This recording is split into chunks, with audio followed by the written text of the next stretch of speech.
Good evening. Welcome to another of our candidate forums. My name is Rebecca Pereira. I'm the news editor at the Concord Monitor. I'm here with city reporter Catherine McLaughlin and our Ward 6 City Council candidates.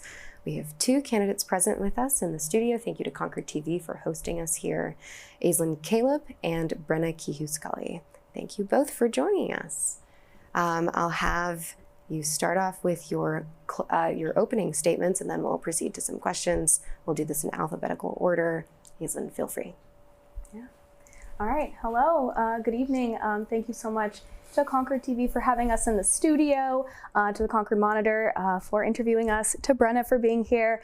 I hope that our conversation today motivates folks to get out and vote on November 4th for one of us, for mayor, for at-large, and for our ballot question. Again, my name is Aislinn Caleb. I am a renter on the border of downtown and the South End, and I have been living there for about 3.5 years. My life has become so enriched by the community that I've found here in Concord. And on this campaign trail, I've been doing a lot of learning and a lot of talking and a lot of drinking coffee.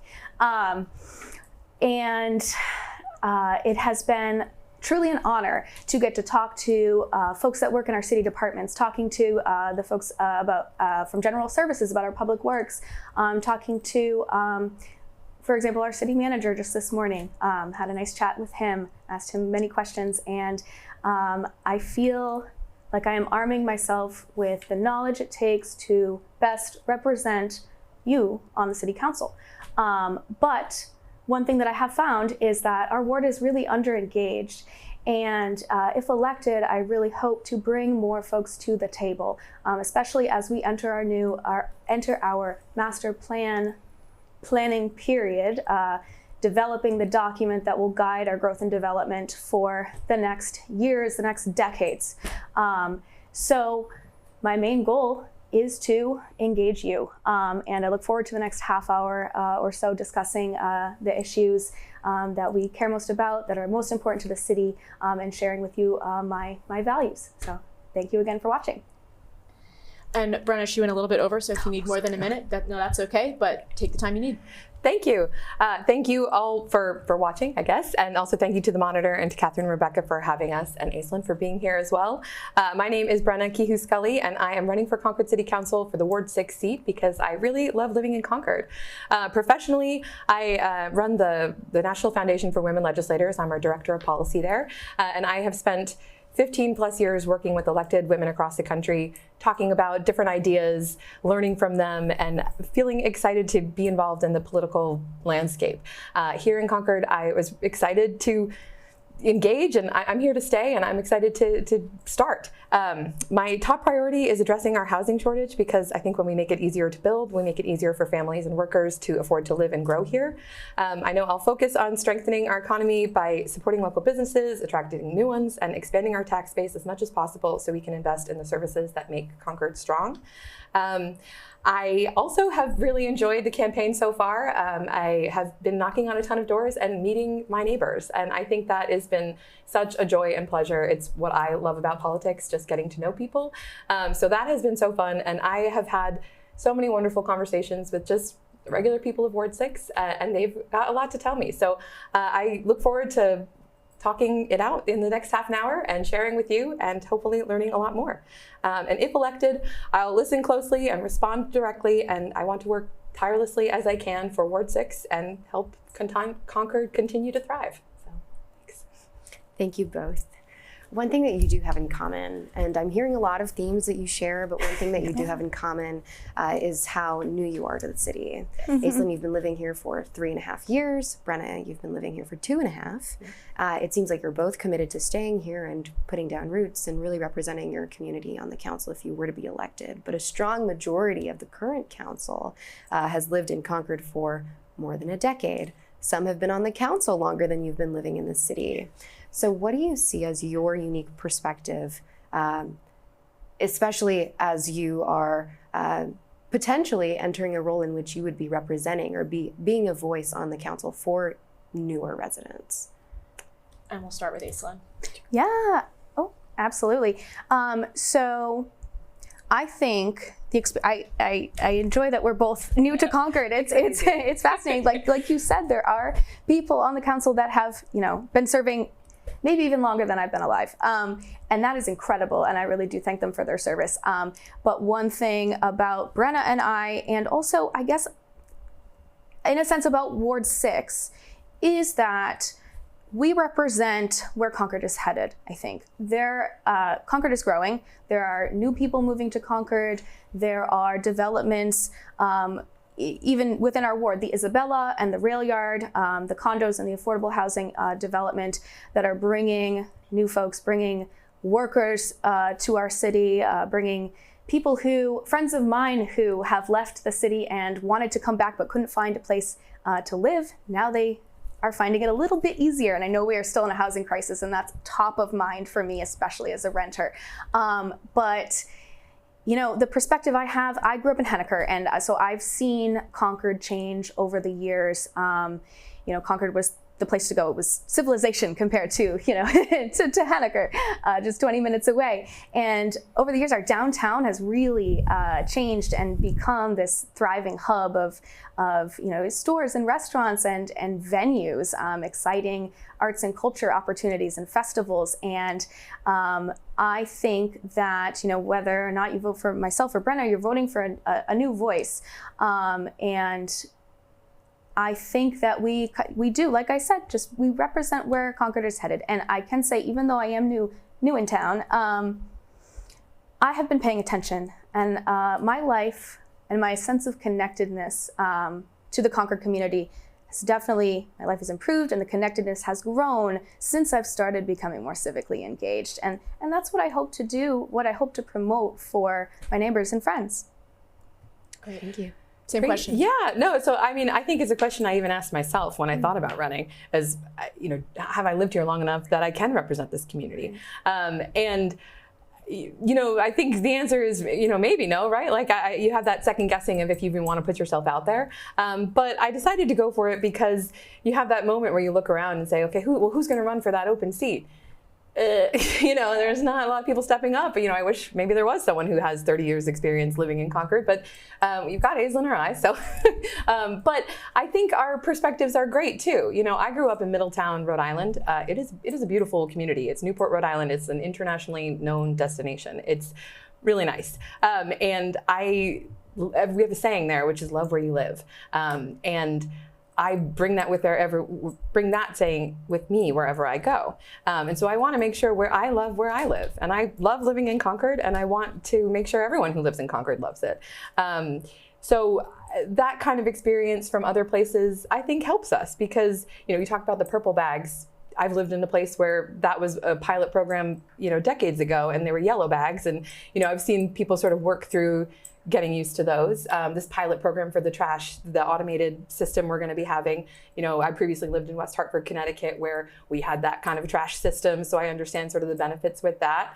But also, we're joining a council, we're joining a team, right? So I think I don't think I would be running for mayor, right? I don't think that would be the position I would want. But when you're joining a team, I think I'm ready to listen and learn from people who have been here for so long. So I hope to, if I'm able to join the council, learn from people who have more historical knowledge of Concord. I was a history major, so I love history. So I'm happy to dig in. Very similar. But so I'm happy to dig in and learn before I make a decision if I'm on the council. I will call to my own personal experience and listen to those who have more rooted Concord experience. So. Great. On your candidate surveys, we had you pull out some of the issues that matter most to you. And Aislinn, you pointed among the list to government transparency. I'm wondering if you can talk a little bit about ways that you think Concord does a good job with being transparent and some places that you think there's room for improvement. Yeah.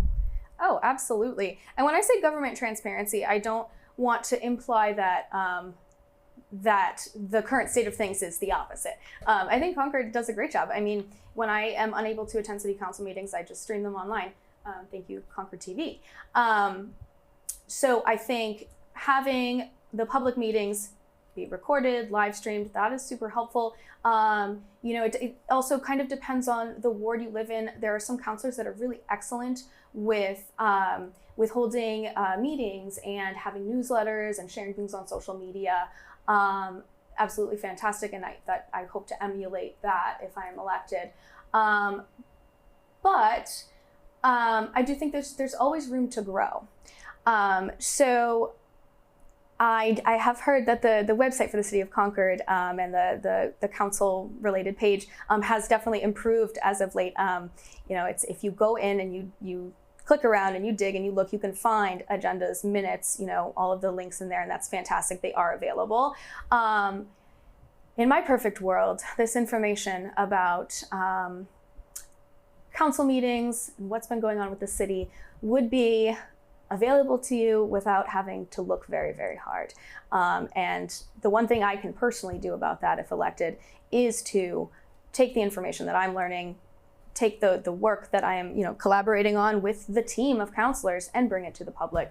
I don't think Concord is hiding anything from people. I just wish information was a little easier to find. Brenna, same question. Yeah, I've found the website easy enough to navigate. I do this for work a lot. I'm always looking up elected officials, and we don't have pictures of our counselors on our website, so that is one thing. That's a very small thing we should probably do. But I don't know. I don't think I have a strong passion about government transparency for Concord specifically, but I'm in favor of it. Sure. Yeah. Great. Could I follow up for just a second? Is that okay? I think we have to keep moving just because we took your full too. Absolutely, no problem. Sure. Well, in addition to government transparency, across the board, candidates have said that homelessness is an issue that they care passionately about, both approaching it from a public safety perspective, but also strengthening our social networks and ensuring that people are cared for in the city of Concord. And so this summer, Concord cleared out an encampment at Healy Park, and then another one from underneath the Water Street Bridge, which is in Ward 6.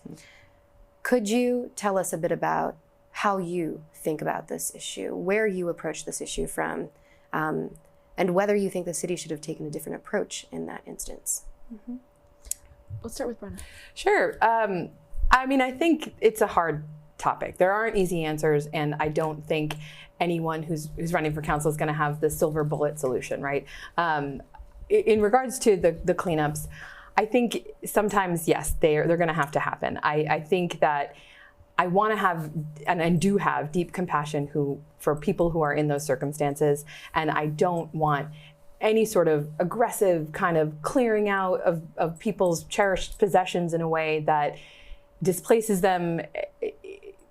We don't need that sort of negative energy, right? But at the same time, if we can communicate and say, hey, we're cleaning this out, this is the deadline, and the deadline's there, you have to follow through with it. We can't have spaces that just get completely neglected within the city.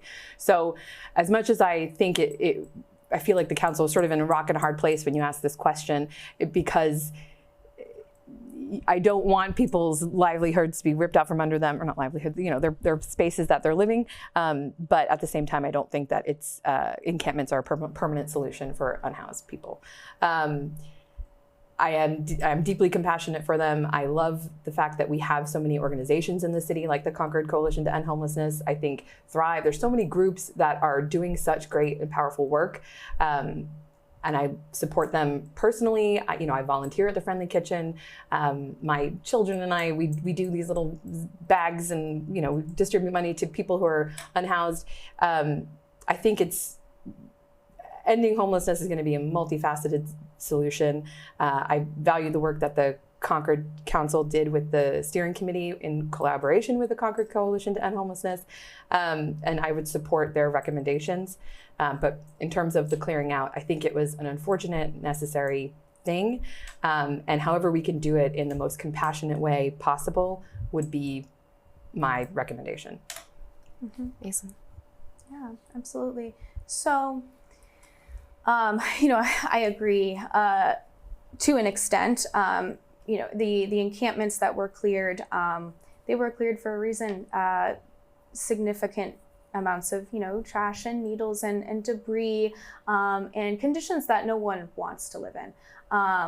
On Sunday, just a couple days ago, I joined a little food distribution in Concord under one of our bridges, and I had the opportunity to meet a few folks receiving assistance, just chat with them, and then also a couple of individuals who had recently gotten housed.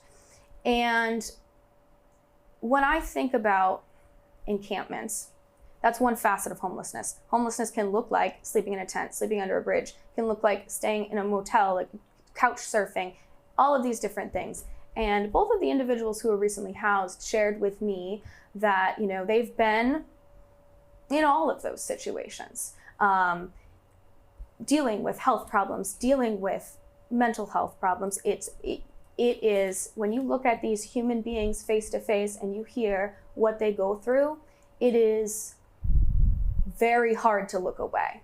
And so the encampments that were cleared, I understand that had to happen. The way in which it happened, I don't agree with. People losing their entire lives and possessions. When I say I support a sanctioned encampment, I do not mean I want people to permanently live in a tent sanctioned by the city forever. But I think of those individuals who were recently housed, and they told me years, like not days, weeks, months, this is years that they spent unhoused. And what happens in that time period before they get housing? Housing is the goal. Housing will always be the goal. But the fact of the matter is they need somewhere to go, and it's not going to take just one solution to solve this problem. We need compassion, creativity, and a sense of urgency. Just to expand on that, yes. and to quickly give Brenna a chance to Sure.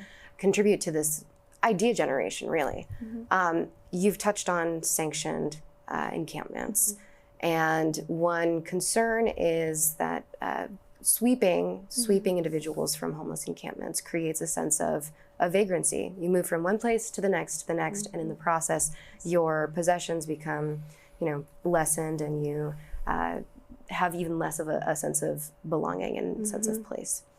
We've talked about this previously with other candidates.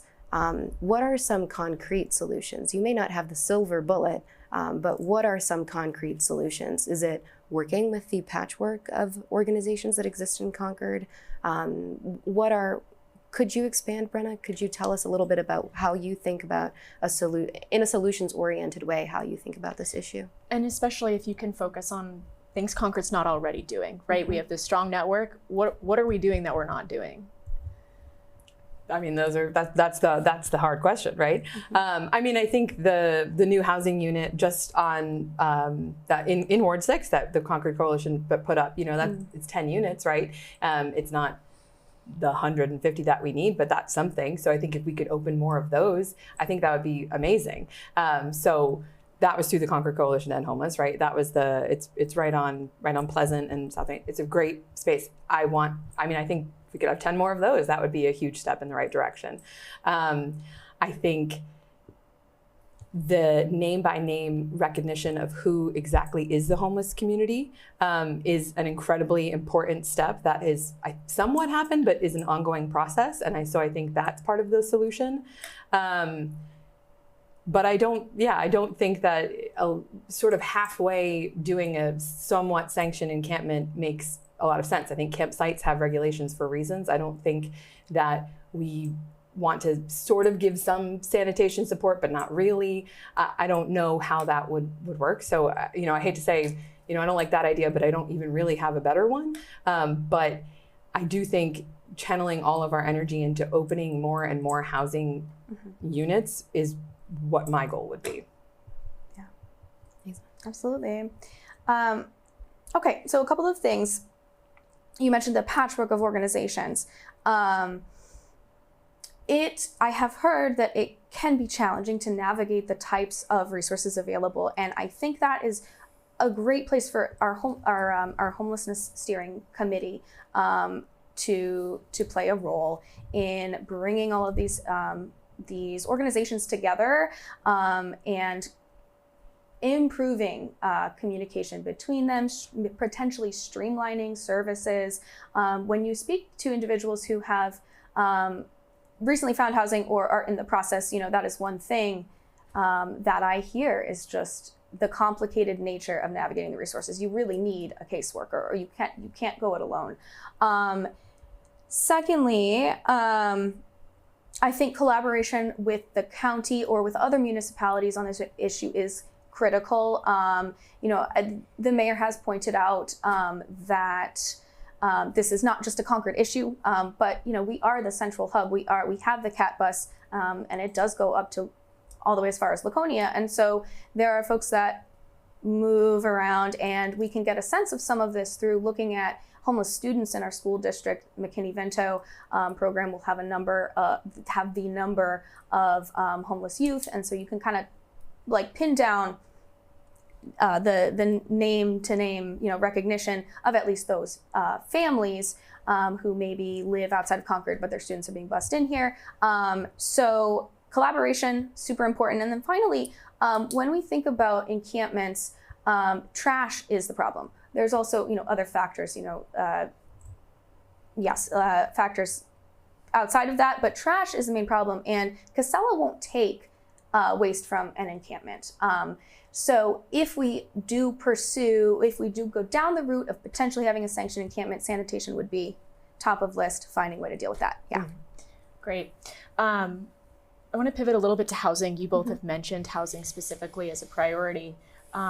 Nearly every candidate who's running in pretty much every race in the city this year has told us they believe that the need for more housing and or just a broad expansion of the city's tax base is a huge problem from Concord. It's top of mind for everyone. At the same time, city councilors can't just wave a magic wand and build new housing developments in the city. And so what concrete things would you push for as a member of the city council to encourage more housing development in Concord? And are there types that you're the most focused on? Let's start with Aislinn. Yeah, absolutely. So the type of development that I would like to see in Concord is more mixed-use development to tackle a number of issues, like improving walkability, to potentially see the Steeplegate area. I know that is tied up in litigation, but eventually the Steeplegate Mall, the former mall, could be turned into a mixed-use development with shopping, with it could become a destination as well as a home for hundreds of people. So I would really like to see us pursue that. And I would also, backing up, I do keep mentioning the master plan, but as we're headed into this master plan period, this is an incredible opportunity that we need to seize, bring in the community to look at our zoning. Where can we change our zoning to make it residential, to allow apartment buildings, to allow single family homes, homes with age restriction, so homes for seniors. Concord is an amazing community, and one thing we're seeing is that maybe as folks age, they are not necessarily just retiring down to Florida. They want to stay here in the community. Young people want to stay, older folks want to stay, families want to be here. So I think that this master plan will present us with the opportunity to really change things in terms of housing. And I really hope that there's a lot of community collaboration when we approach that period. Yeah, and Brenna, same thing to you. Like, what can you actually do as a counselor to help encourage housing in Concord? Yeah, that's the question. I think, I've heard left and right from the people on the doors that I'm knocking. Everyone wants to know what's going on with Steeplegate Mall. So that is one area. I think if we just keep prodding, I don't know how exactly to dig into that, but if I'm a counselor, I would definitely put that at the top of the list. I think that would be a really great place to develop. I also think mixed use is really important, similar to Aislinn. I also know there's been some zoning board decisions often allowing some houses to get exceptions to be rooming houses, which allows for a few more people to live in certain homes. I think it can be dependent on the home itself, but I am in favor of that in certain circumstances. I also would love any sort of And I don't know if there's a way to incentivize this, or if, I don't know, promoting it in some way for allowing people to convert their garages into in-law suites and rent those out separately. So that's another zoning hurdle that we can overcome and support, I think, as a council. I don't know what happened to the housing development in Pennacook. That was looking really promising. It was derailed, I think, by the zoning committee. Not sure why it was denied. So that I would dig into. And, the council appoints the zoning board. So I think that would be a direct role that we would have as council members, or I would have as a council member. We won't be serving together, unfortunately. But so that would be a concrete thing. It would just be to work really closely with the zoning board and make sure it does not have any barriers to development where we think it's necessary, and then get super creative. I was just talking to someone who was knocking doors with me, actually, and she was talking about the wastewater facility, because I was talking about it in the sense that it's something that I support, because supporting that also supports potential growth, right?